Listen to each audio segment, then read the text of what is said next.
Okay, before the break, a whole lot of talking and looking at different things, getting JavaFX set up, setting up using a Maven project. Because if we do it in Ant, we have to build everything ourselves. So Maven can use the central Maven repository, and there will be a version of JavaFX on there, and it will know which version of the programming language Java itself to use and which version of the library to use and bring all that. There's restricted choices, so the computer can do that automatically. Unlike the database one, we would still need to manually bring in the JDBC we wanted, because that's unique to the type of database, and there's so many choices in databases, a computer's not going to figure it out on its own. Need a human to figure out which database we want to connect. And to connect to SceneBuilder, so we can have the drag and drop options, when you go to Tools and Options down at the bottom, on the Java tab, you want to point at where SceneBuilder is, and make sure you point at the folder holding the application, because we need the library as well, not just the actual application. We need the all the background files that go with this. Point at the folder holding the application and set that up. You might need to restart NetBeans afterwards. Then we're ready to do a little bit of some Java coding and kind of put our GUIs together with drag and drop. And if you want to do it from scratch, I guess I'll start with that. So you actually want to start over in the bottom left instead of the top left like normal on a page. So down here is the controller. Make sure you're connecting to the correct controller. So they named theirs nicely for that default project. So primary FXML connects to primary controller, and secondary XML obviously connects to the secondary controller, because that will make a difference whenever we have like a button. Because we click on that button over in the bottom right, you'll see there's a code section, and we need things like when that button is clicked, what method do we call? And that method is one should be written in the controller class, or at least be accessible through the controller class. So if we come over to the primary controller one, let's see, there's the switch to secondary one. So that method that we asked for, that we assigned to that particular button, is set in there. And what it does is it changes app and changes what the root is, which is set root, calls this method to load a different FXML file onto our scene. So change the scenery on the stage. So between acts of a play, we're changing, still looking at the same stage, but we're changing the scenery, that sort of thing. We'll be looking at this for a couple days. Last few times when I taught Java the SDEV 200 class previously, we dug in and did like the book did, even though the last time I taught the class using Java, doing FXML. And it looked like it was fancy how I set that up. Going in here and saying where that was. Really what this does right here is it adjusts where that's like if we go to regular File Explorer and change the open with option and set it so the files of the .fxml file always open the SceneBuilder. So it's just a way to do that assures the IDE knows about that. So the NetBeans knows to open it with that as well. Then we have a lot of drag and drop options. We can drag things around. Notice it's just a little bitty panel, so that's like centered in the actual GUI, because our GUI was a lot bigger than that. In the bottom left, make sure your controller is set correctly. And since they're going to be packaged together, not in the same folder, but in that same project, we should be able to choose any controller class from here. And we know the controller class because of something we've seen already. Oh, they didn't do it in the controller. Okay, never mind. I was going to point at an interface, but they didn't use the interface. There's an interface that, so we can guarantee we know when we're looking at a controller, but they left it out of the default version, so maybe it's been removed a little. But basically, the interfacing requirements.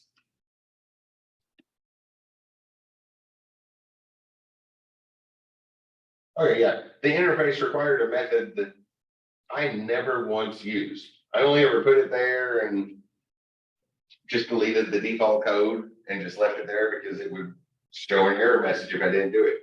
So it did previously look for the interface, but I guess they've updated that since the last time I used it in serious settings so that it SceneBuilder can figure out where the controller classes are. There is an FXML import there. And on the bottom right, we have things like all of the code that applies when we click a button or drag a button or drag over a button, which is different than a hover over a button. Right? On drag,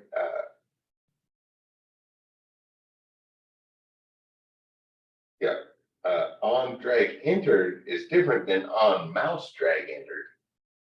And those are different events, lots of different events we can listen for. Input method or text change. So if you're typing in a text input box, every time another character adds to that, as soon as there's a change to that input box, trigger that event. Or if a key is pressed. And then based on the controller, we can ask for any of the methods in the controller. So if I added a new one here,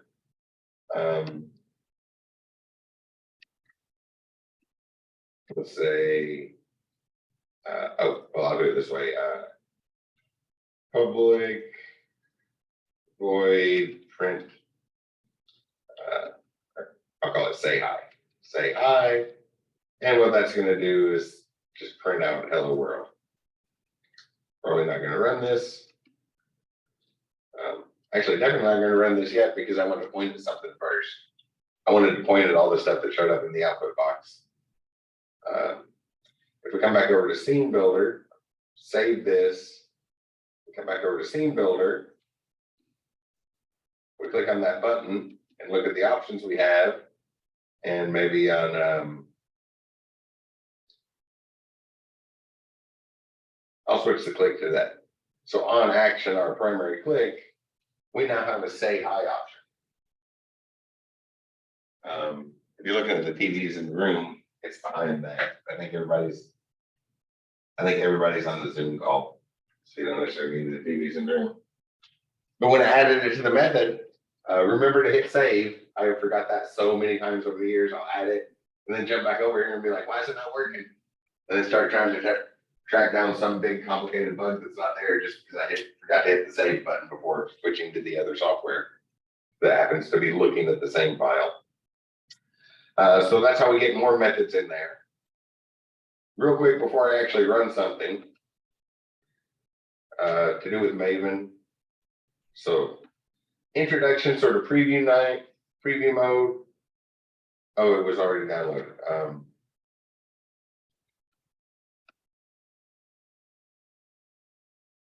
Okay, so when I was getting ready, it went ahead and it took a snapshot of the Maven repository and just used that local backup of the repository. Sometimes Maven will go on for a long time because it goes out to the internet, checks the stuff, downloads that. So look at your output, and before long, you'll see a really, really long output. It's not like Ant where it just pops up the word build successful or build failed. That's way down here, and sometimes we like copied and pasted. There'd be 3 or 4 pages in a Word document. There might be a lot of stuff there, so keep an eye on that if you're doing a Maven project. I watch for those really long things and look through it. Look and see what it's doing, because there's lots and lots of echoes. It tells you what it's doing. This one, it just used a previous snapshot. Notice it's automatically set up in ways that we can collapse and expand it, because it's anticipated to be a whole lot of information there. And you're probably going to want to know what it is. So make sure you look at that. We have the long version and the short version, because once it's done at once, it's going to keep track of it, and it'll be a few days before it even checks again to see if it needs to change that. Wanted to look at that before we did anything else. So the bottom left and bottom right on SceneBuilder are how we connect to the code. That's our connection. The top left has all of our stuff for the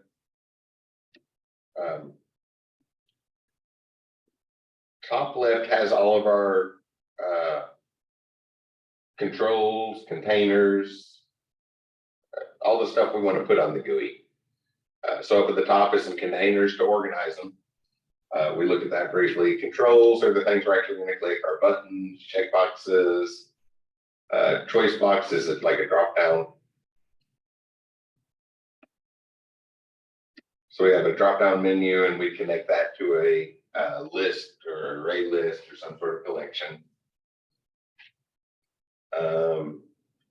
Choose colors, combo boxes, dates. HTML editor is a nice one. Bring that in. So look at the text input field. So obviously there's a one-line input field that doesn't have anything, but here's an HTML editor. It's rich text editor. Does that look familiar to anybody? Does that look like something you see every time you make your homework submission? You want to take a guess at what Canvas is built with? Look at that widget right there. Maybe compare it to your discussion boards. Every time you post a discussion board, does that look familiar? Maybe a couple little expansions for like the plugins. We can do Canvas Studio and embed videos, but that's the base thing you see when you push it. So Canvas is built with JavaFX, FXML. It's not arbitrary, unused software. That's the most popular LMS in the world right now. You all see it every time you do a homework assignment, every time you look to see if you have homework, every time you check stuff. We look at that all the time. But we have a rich text editor. It's that easy to make a rich text editor. If I run this now, I can start typing in it. So save this. I'll come back over here, run this again. Oh, this time I had to do more. Uh-oh.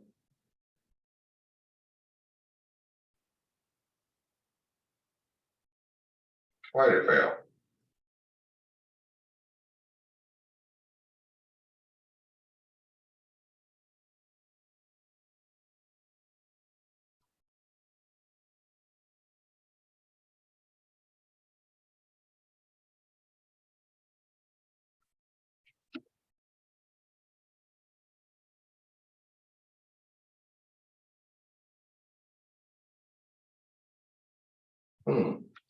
Well, I didn't think I changed anything except putting that there, and that should not have affected anything. Failed to execute on project Maven 3 or command execute. Exit code 1, that doesn't tell me anything.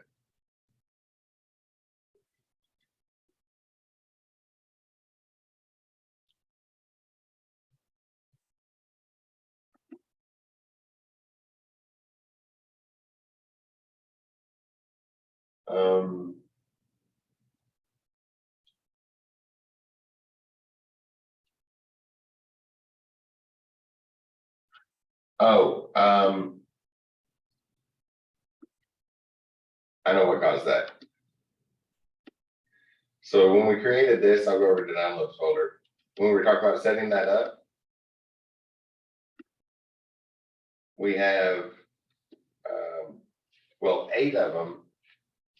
But if we look at the dependency list, our POM, our manifest, all this stuff listed in there,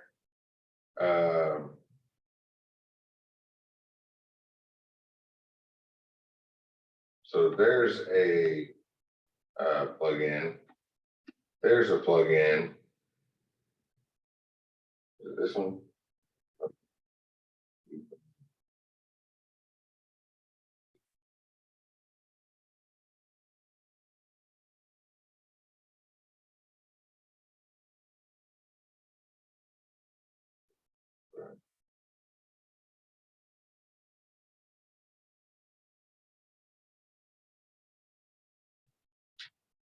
So we have the core library, so JavaFX controls, JavaFX FXML, and that's the only, well, I'll just point at the names. If I put those on the screen side by side where we can see them,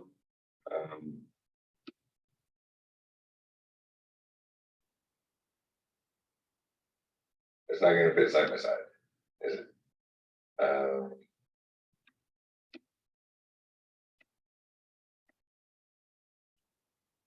Yeah, I didn't think that was one.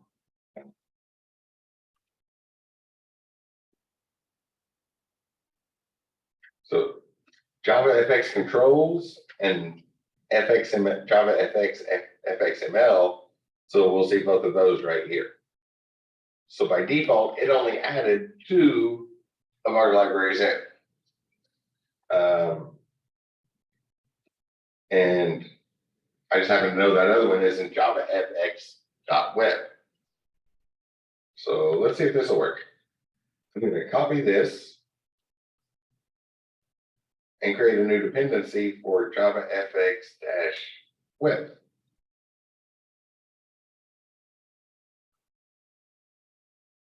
I don't know if this is going to fix it or not. That's what the problem is. We didn't bring in all the libraries. We only brought in 2 of the 8.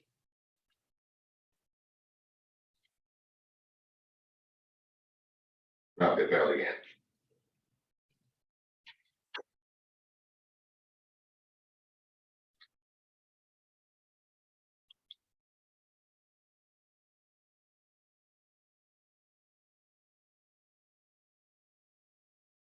I was looking at that should have just worked, but that's the source of the problem. I would just have to go over and go Google and figure out what I need to put in there. I'm pretty sure it's not version 13 then, because I know it's this library, and I know it's held in the same spot. So there's only one other number it could be there. Well, we saw earlier, Java 19 just came out. So all I have to do is guess a number between 1 and 19. And I know it's not 13. So I narrowed it down to one thing, but I'm just going to delete that.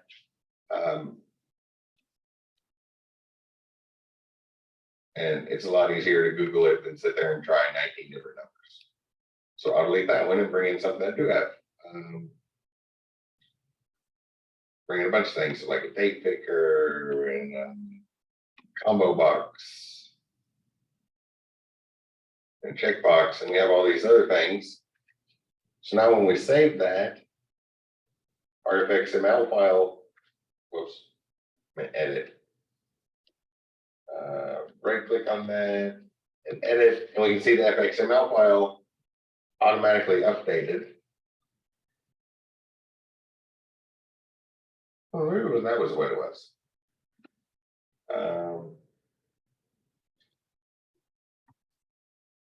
Bring in that nice editor, save that, and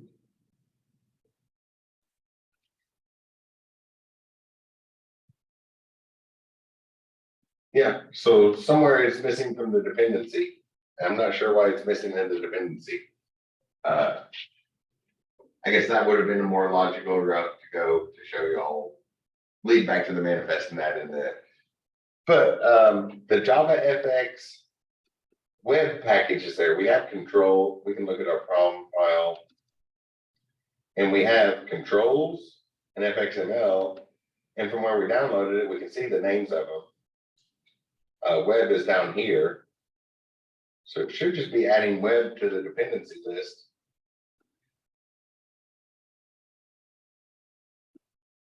JavaFX-web. I'll save that.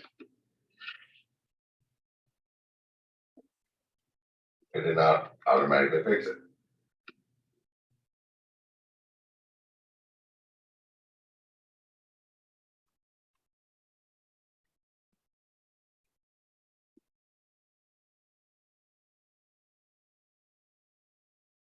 Oh, so apparently something else is needed in that dependency, and I'm not sure what else is needed in that dependency. But that's going to be the fix for that problem, is just telling Maven where to look for that thing. I don't know what it is going to be off the top of my head, and we don't need to waste much past time trying to figure that out. You all know how to Google questions, right? So that's going to show up along the way because we don't have every single library.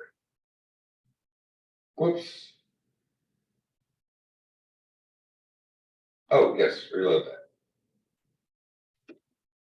And be careful not to do what I just did. Did everybody see what happened?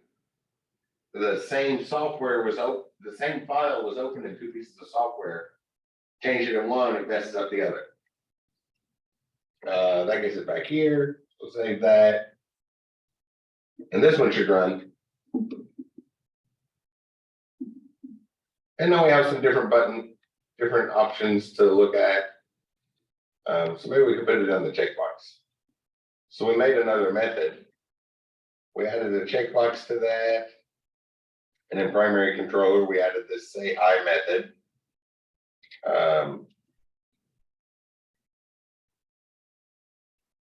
It's good form to go ahead and put at FXML. We only have to for the things coming from there. So if I wanted to refer to that checkbox, I would have to put the annotation.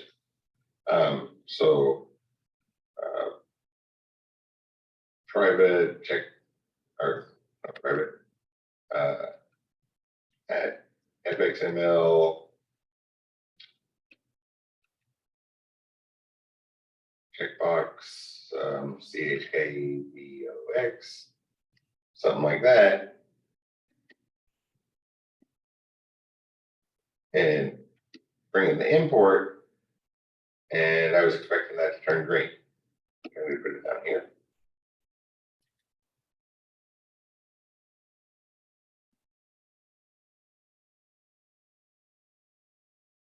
Let me do the assignment. But we're only required to put that annotation if it's coming from the FXML file to the Java. But in order to keep things straight, it's a good idea to go both ways. It helps with organization because your stuff, the methods you write for your GUI, there's going to end up being a lot of them, right? I think everybody saw that in the prereqs for this 140 class. Even not doing something simple, you end up with lots and lots and lots of methods in an event-driven program. So to help keep it organized, we're only required to do the annotation one way, but it's a good idea to do it both ways.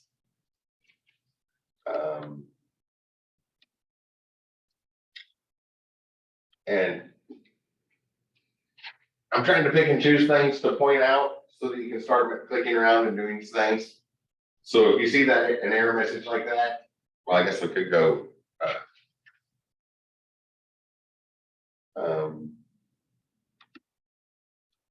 Might as well try to fix that one because if you start clicking around and looking for things, you might miss that. Maven can't load in JavaFX FXML HTML editor. You should see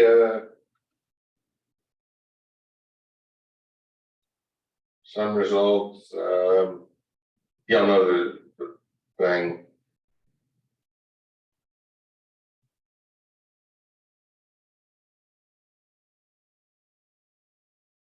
Nope, they're doing it from scratch.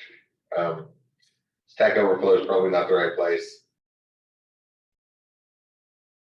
I know where the file is. Anybody have a useful thing? It's a Stack Overflow. People just tell them to do something different. Like, oh, you should just do that to begin with. Like, no, that wasn't the question. Nobody has ever put should I in a Stack Overflow question. So that should not be the answer. Yeah, it's that library added to the compiler path, but not very helpful. Reddit's not very helpful for answers. Look, you all know how to do stuff like that. So when you get that error message, look that up, and it's really just that particular one is one word. Yeah, probably this video is the place to look. Probably the place to look. So like, y'all know that. When you start clicking around to that error message, really what you're looking for is it's one word in the manifest. It's the manifest doesn't know something in the project. But I don't know what that word is and don't want to waste fast time because I want to point out a bunch of things so you can start clicking around. If you would like an overall reference, that one I pulled up earlier.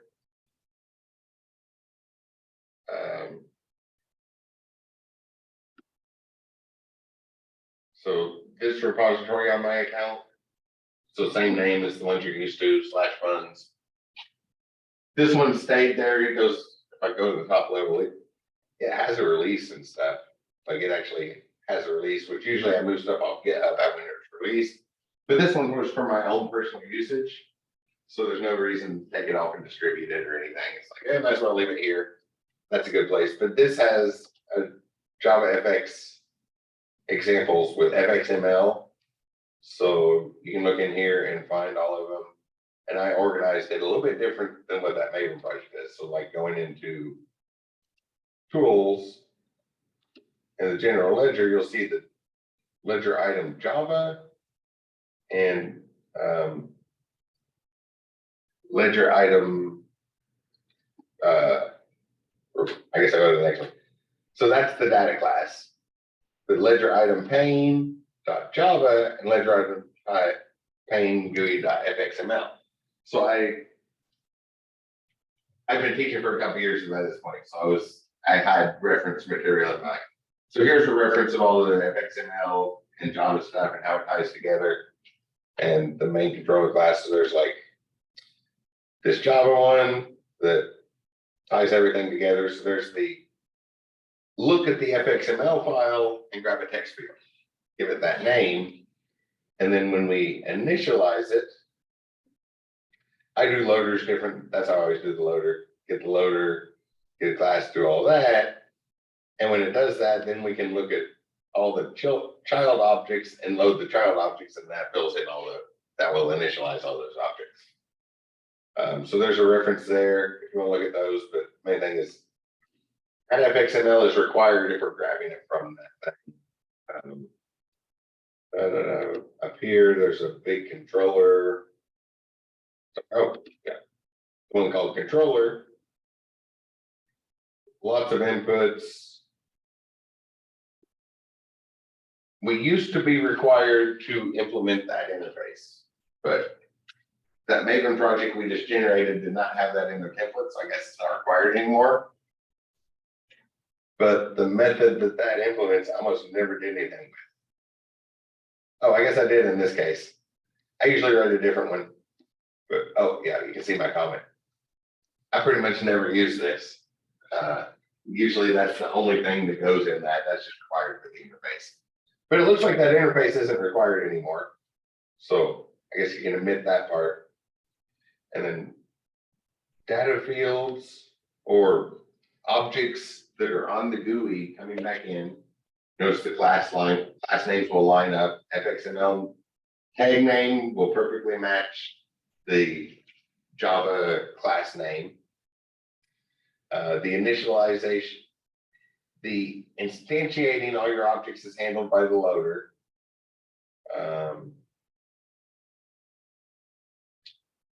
But lots and lots and lots of methods.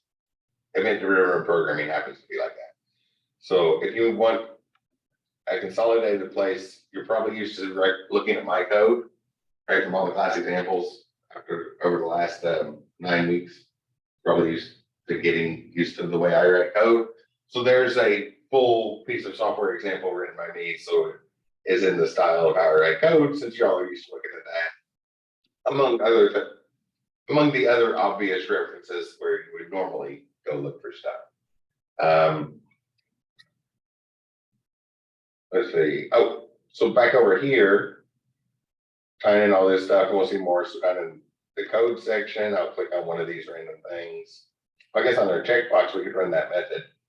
So checkbox on action, that sounds like it might be important. When we click a box, we can call that method when the box is clicked or unclicked. That's basically how we set those up. So save that, go back over to NetBeans. Everything should be saved. So when I run it, see all the output there, check. Yeah, there we go. So get in our hello world message, every action we take on the checkbox. So hopefully that's looking very easy to put the GUI together. And this can also be done in Java code. You can create a checkbox Java item and work that right into your Java code. We will see that over the next couple weeks. But I thought this is what we would normally do in professional software development. So I thought I would show you all the way that you would do it at a job instead of some arbitrary introduction. I have a spiel about GUIs that I'll give before long. I know some people have already heard me give it before, but throughout the textbook, sometimes I have a paper textbook for the class. I'll look at that real quick. And then I'll actually give the spiel later. I wasn't going to today, but since I mentioned it, what textbooks show about GUIs, it's not just our textbook. I have never found a textbook I am happy with the GUIs in. I am utterly disappointed with how textbooks handle GUIs. So if I go open our textbook and just point at an example,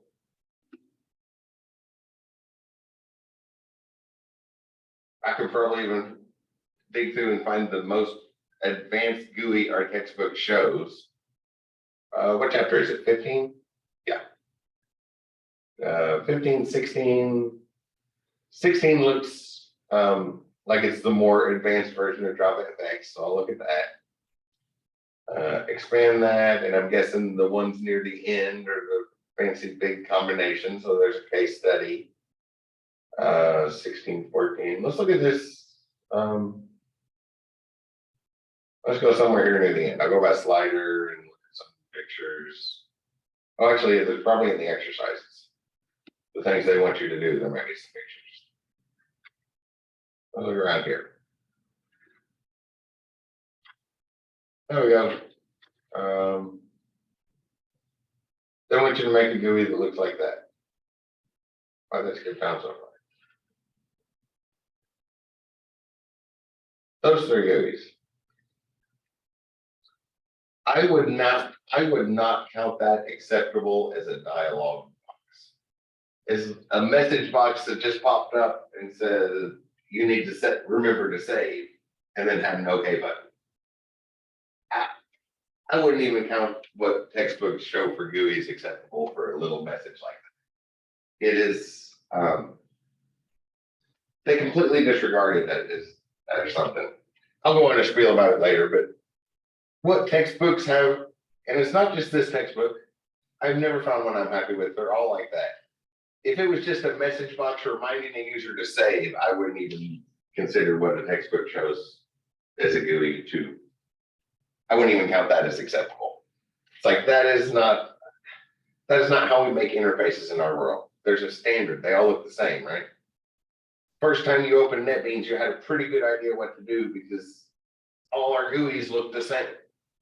If I open the Sublime text editor, you'll notice a whole bunch of things in common between those two. They're both text editors, so very different, but there's a lot of things in common there, right? We kind of know what to do off each one immediately. When a message box pops up,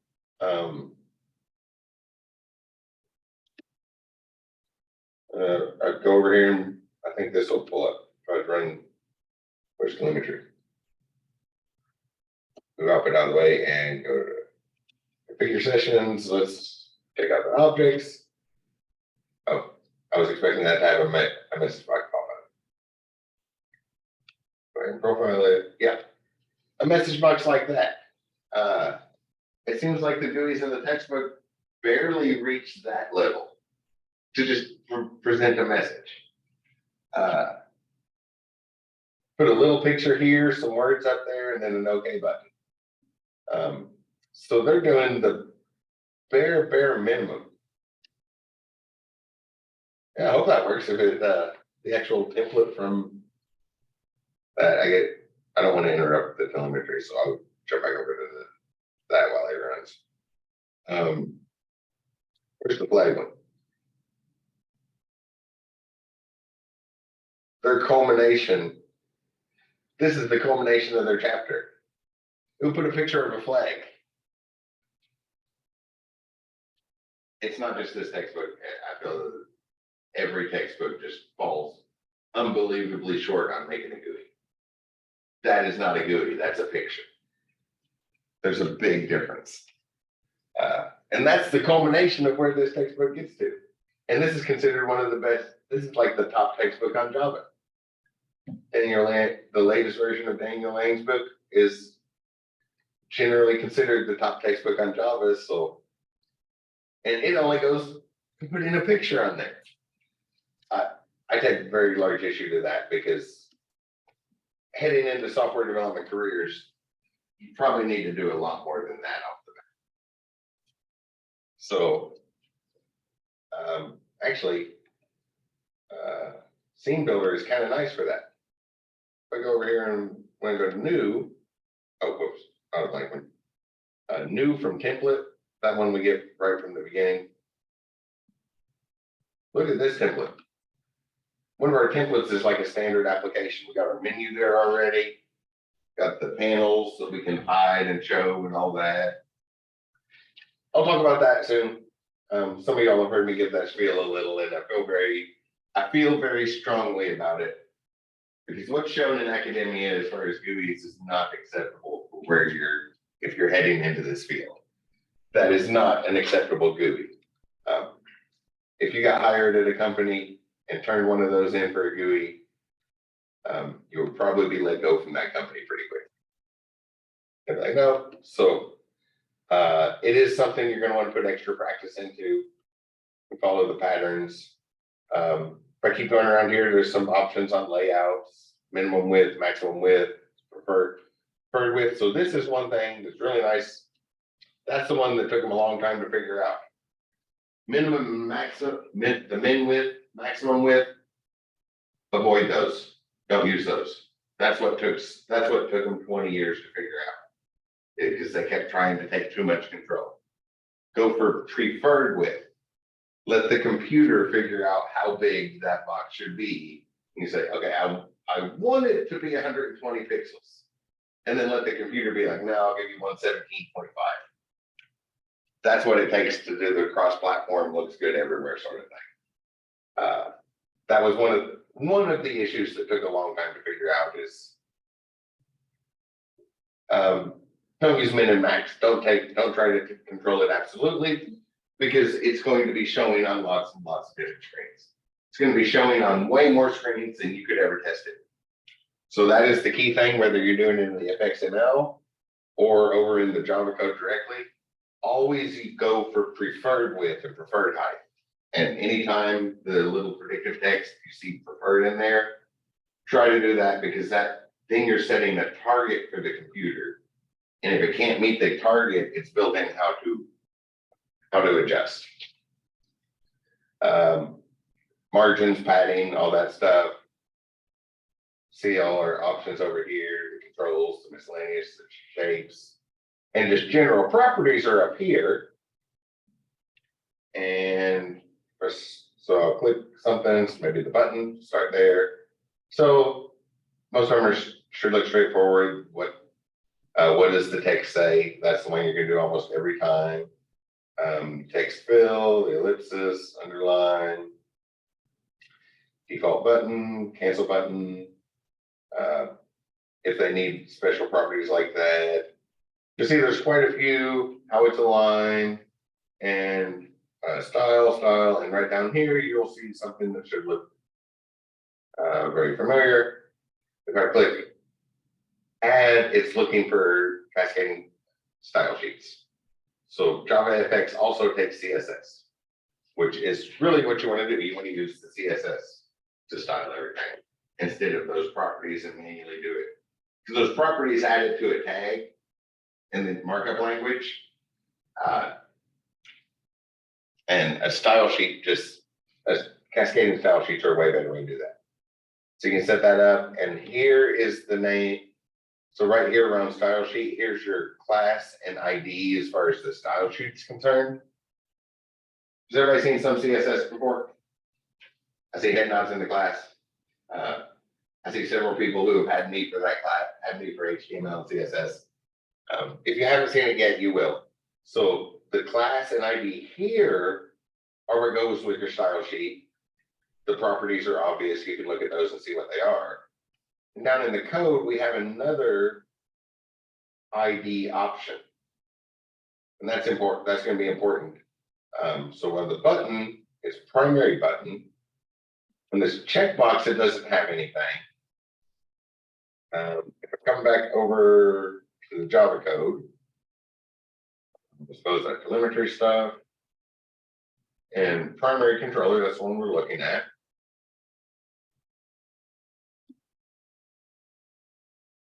I was expecting it to be there. I don't see it there. Maybe it's over in there.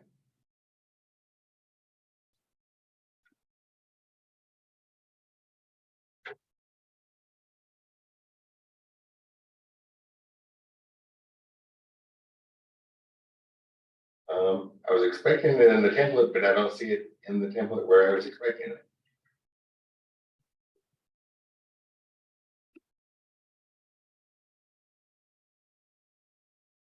Oh, I guess they probably typed it in right here. I'll just type one in. So I started typing this, right? Add FXML. I'm going to set up a checkbox. Call it CHK standard. The typical way to do it is Hungarian notation, which shows on the screen. So a short prefix and then a meaningful name, multiple words jammed together. Short prefix indicating what it is. For checkbox CHK or CB might be a good one for a checkbox. But a short prefix, and then I'm going to call it CHK say hi because that's the method we call it. When we click that checkbox, it automatically, well, that was kind of the only thing we have going here because it's trivial syntax and preview mode. So y'all can start clicking around and giving things a try, putting together GUI and then call Java code from it. Go ahead and run the imports. Did I spell it wrong? Should be that. Must have CHECKEOX. Okay. I was looking at it and I did not see a typo, but it was already imported. So spell checkbox correctly. It's in that import package. It has a name here. And then this name, I'm going to copy and paste that. And over in the code section, oh, make sure I saved everything. Save that. So now over in the code section, when I click on it, you'll see there's a drop down here. And from that drop down, there's only one thing that has been named in the code. I was expecting to see that button name show up somewhere, but I don't see the button name show up there. So they must have did something fancy. But when we created a data field to hold checkbox data in our code so we can do things with this, it showed up on the drop down here. So when we select from the drop down, now that checkbox is permanently connected to the checkbox in the code. So that's our tying together piece. The interfacing them together is our technical term. Then we say what method it calls, add it to groups, all the properties and stuff, but that's sort of the big thing. And the controller is the same way. They were already set up here, but if we made another controller, it would just show up on this drop-down list. What else do we have here? a list goes in there, y'all add list to it, so let me collapse that. Why does it? Okay, that did not give me any room at all. Is there a resize? Oh, here's resize.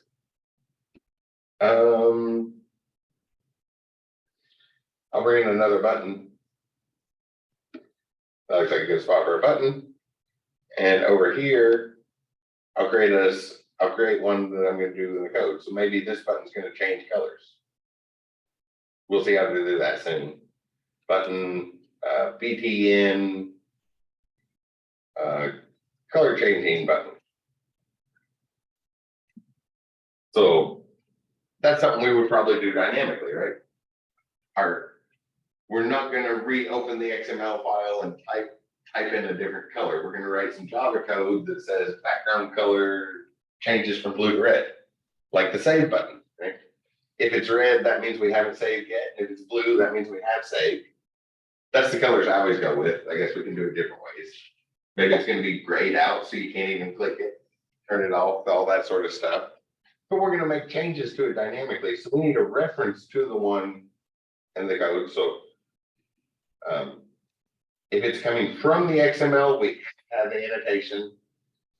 If it's going to the FXML, it's a better idea to include the annotation, but it won't crash if we don't. But coming from it, we have to include it. Control-Shift-I, and we should get JavaFX scene control button. Yeah, all of the widgets start with JavaFX. So as long as you're importing from the JavaFX package, dot something, the names might get a little bit long, and there will be a whole lot of imports. But just make sure it's from JavaFX and not from Swing or AWT. Or anything else. There's other packages. Make sure you're importing the JavaFX one. Is it saved? Yeah, it's saved. So now it's not showing up here yet because I haven't done anything. But when I click over here, now that little drop down showed. So it does that you do have to actually make a change. So you have to save all your files and then go over and start making the change, and then the connection issues will show up. Because I guess you could think of it as the connection between the two pieces of software is based on the on change event. So every time you make a change, it confirms the connection and brings everything up to date. So hopefully that'll get enough to get you started talking about things. So now when we click that button, I guess we go ahead and do this. I'm going to call this from over there. So for good form, I'll do that. Public void method, color change. And what we want to do when this is clicked is change our button color. So that's just a property. So let's say button color BTN color changing button. Well, I typed a really long name expecting predictive text to show up. I don't know why predictive text isn't there. But eventually, there we go. Can at least get predictive text about this stuff. And from this list, we can kind of look through and see what we have about buttons. So cancel button, that's probably not what we need. If I type color, I don't see anything about color. Background. Background property, border property. We can see lots, kind of look through and see different options that we have. I don't think it's background. What about getters and setters? Is set with good, written with good Java format? So we have getters and setters. So we can set the font of it. I don't see a set color though. Set font, set effect. Things kind of related to it. Layouts, sizes, events, scale, tooltip, translate. Oh, set background. That's probably when we need to change the color. Oops.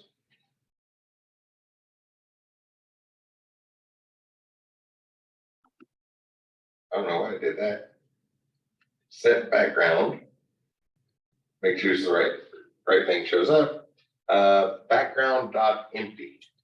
Probably not empty. Let's try background dot. I think background has to be imported first. Import it, and now we should get some pretty good fix. Okay. Empty, get metadata.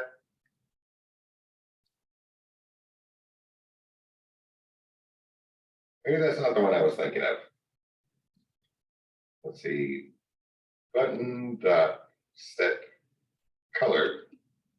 Oh, set background color. Oh.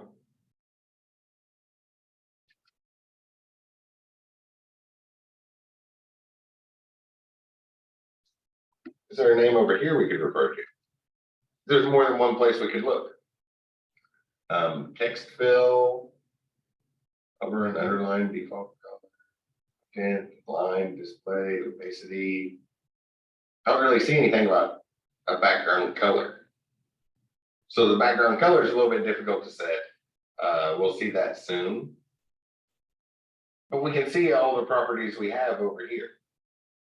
Might be a good place to look and see what we can change about buttons. There is a color, but it's more of a style thing. It's not even on the short list, is it? Grab text, overrun, underline, line spacing, default button, cancel button. Spacing. Huh. They didn't even put the color on the short list. We can change the text fill. That one might be easier to change. So I just wanted to go through the looking at process. So on that button, oops. On that button, we could set, and if we start text, we can see different things we can change the text out. So set the text fill.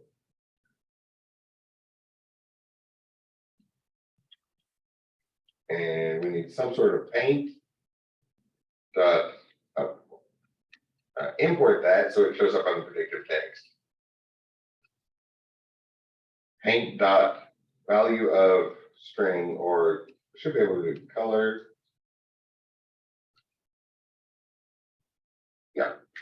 JavaFX dot scene dot paint dot color. We should be able to do color dot. I'm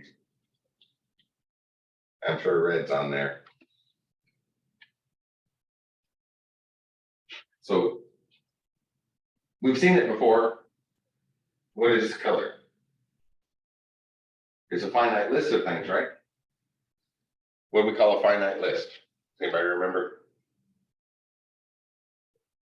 Sounds like you started to say it. Yeah, if you just started mumbling there, yeah, it does kind of sound like mumbling, right? An enu? Is that what you were thinking of?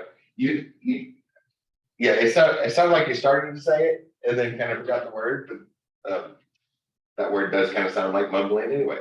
So we have a color enum. There's a short list of colors we can use. It's not a very short list, short as in finite, but not short as in less than 300. Right? It's a pretty long finite list, but it does have an end. So now we'll change the color of that button. It should be. Let's see if set background. There was an error when we do that. Color cannot be converted to something that I can't see there. Cannot be converted to background. So we'd have to actually make a new background, and the new background has that color. So set text fill is probably a little easier to start with. While clicking around, just look at those two. You can look over there and see what properties are readily available. Use the predictive text, see what you can find. obviously Googling it, but clicking around, randomly figuring stuff out. Oh, I never called that method. I'm not ready to do that yet. Close that. Close that. And then over here, since everything's saved, we go click on that button and go back to our code options. We have the name of it, and on the action, there's that change method we just wrote.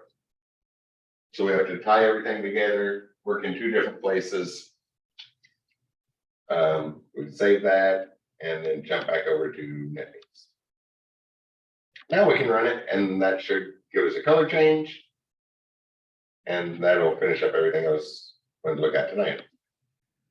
Okay, so change the fill of that. A quick selection structure would be pretty easy, right? If get text fill dot color, y'all want to see that? Or can you figure it out? It might be better to see it. So let's look at that. You could probably figure it out, but if I show it, it'll give you a good idea of the pattern that you're going to use here. We add some space. So if I'm going to copy that button, color changing button, because I was expecting that on predictive text, and for some reason it didn't show up on the predictive text list to just choose from, and I had to type it more than once. Those long names aren't so useful if we have to type them more than once. If that get text fill is equal to color.red,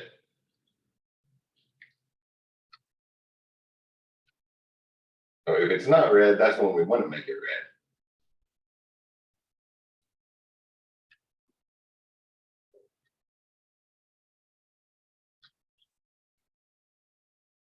I'll do that, and if it is, then we'll make it, I guess black, back to the original one, or blue. Oh wait, it's past Halloween. We'll go with Christmas colors. So it starts black, and then we'll just alternate between green and red. Get started into the Christmas season, all of that stuff. So that selection structure, you probably could have figured that out pretty quickly. I guess the only thing that really looks messy there is the name, length of that name, that variable name. Descriptive for what it does, but I was expecting it to show up on the predictive text list so that it didn't really take typing the whole thing to see it. So that'll change.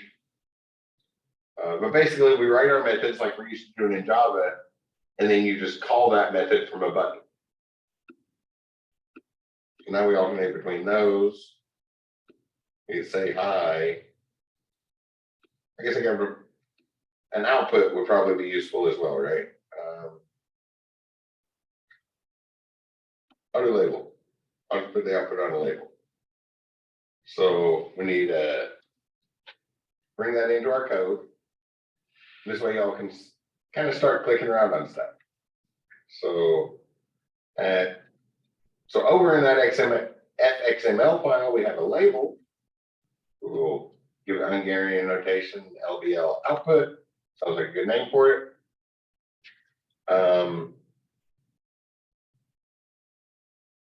Import, hopefully from the JavaFX label, because remember to check, because there's lots of GUI packages. There's definitely more than one, so you want to make sure it's confirm it's importing from the correct spot. And we can come over here and make sure that label has the right ID to connect to our code. We want that to be LBL output. Give that a save, which if for something like that, it might have been almost quicker just to jump over to the text version and add in that attribute. There's only two labels there. We could quickly find which one currently says label and change that. And to access that output, I'll just go with the color changing button. I'll put it in a couple places. So here, when we print hello world to the screen, to the console, we'll say LBL. It's not showing up. I don't know why it's not showing up on the predictive text. Output dot we're going to set something. In particular, we're going to set text, and we need to give some sort of message. Okay, printed hello world to the console, and then some sort of string. And in this case, I'll just treat it like a status bar. Eventually, when I do my little spiel, we'll talk about status bars. That's something we always want to do, right? NetBeans constantly tells us what we just did in this software, right? So when we make a GUI, we want to follow suit. Excel constantly tells us what we just did in Excel. We want to do those same things when we make our software. Otherwise, when our users download it, they're going to be like, why doesn't the status bar at the bottom constantly tell me what I just did? That doesn't look right. Even if it's only ever seen out of the corner of their eye, they're going to notice that something in the corner of their eye doesn't look right. Sorry, I feel very, very strongly about that. I'll do the status bar thing again. So LBL output, which probably could have been called status. I'll set the text on that, and the text will say, the button is green now. And since this is a trivial syntax example, our reference to a button, and buttons have a built-in set text method that needs a string, and then we just put some sort of string.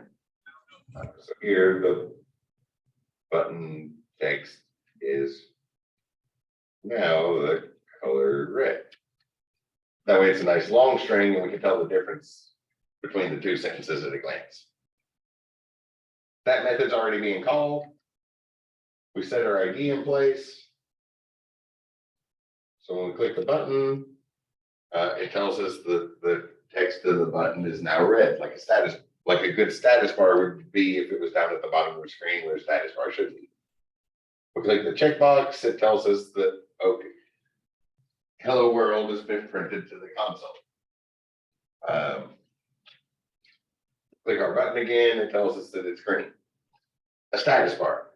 That seems trivial, but we see that in all our software done, right? Down at the bottom of pretty much everything we do. Oh, right now, at the bottom, NetBeans is telling us, you can see it in the background on my screen, if the Zoom pictures aren't in your way, you can see in the background, the NetBeans is telling us we're running the project. Then that's important. Because how many times so far have you all done that instead of closing out of it? And then you go back over here, make some changes, save that and run it. And now we have two competing versions of that program running at once. Well, that one crashed, but sometimes they don't always crash. And we'll end up with multiple versions running at once. So the status bar is very, very important. We want to keep track of that stuff, and that's one of the little spiels I'm going to give. To summarize it, I guess to finish up preview night on this, that little spiel that I'm talking about, because I feel very, very strongly about it, is over the next couple of days, pay attention to every application you open. There's some conventions. When we open a piece of software for the first time, we kind of know what to do with it.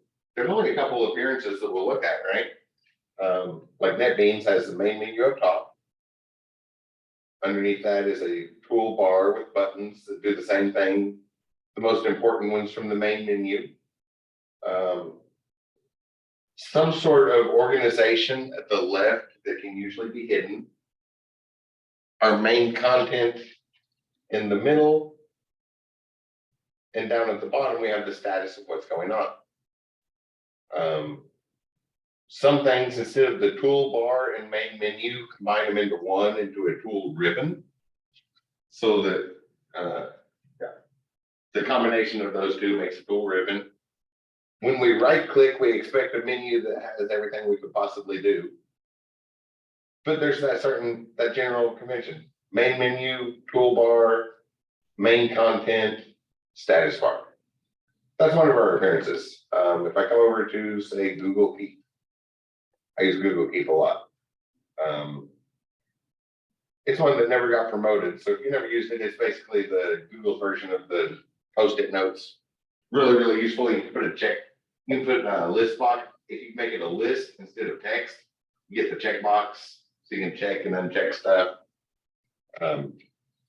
So like the monthly bills that never change, just check them off when they get paid, and then uncheck, or at least the most important ones, the ones that I want to skip. I don't want the domain to go down. There's stuff up there. Actually, right now it's all test cases. So it wouldn't really hurt anything if it went down. There's nothing finished there. Shopping list and that sort of stuff. But this is the other format. We have the hamburger button that hides the main menu going down the left instead of across the top, but it's still the main menu. And we also have some a toolbar. I guess the toolbar is like a ribbon. So our hamburger is pinning and unpinning our ribbon. So we can get to them one at a time, even if we're hidden, or just keep them out there. So instead of the main menu across the top, we have the main menu down the side, and we can hide it. Main content is still in the middle, and status is on the browser when there's not status. On local ones, there's status. Maybe a different Google one. So when Google does the local ones, we still have the same thing. Main menu down the side instead of across the top, but the same stuff. Some sort of status. Just gonna give a status.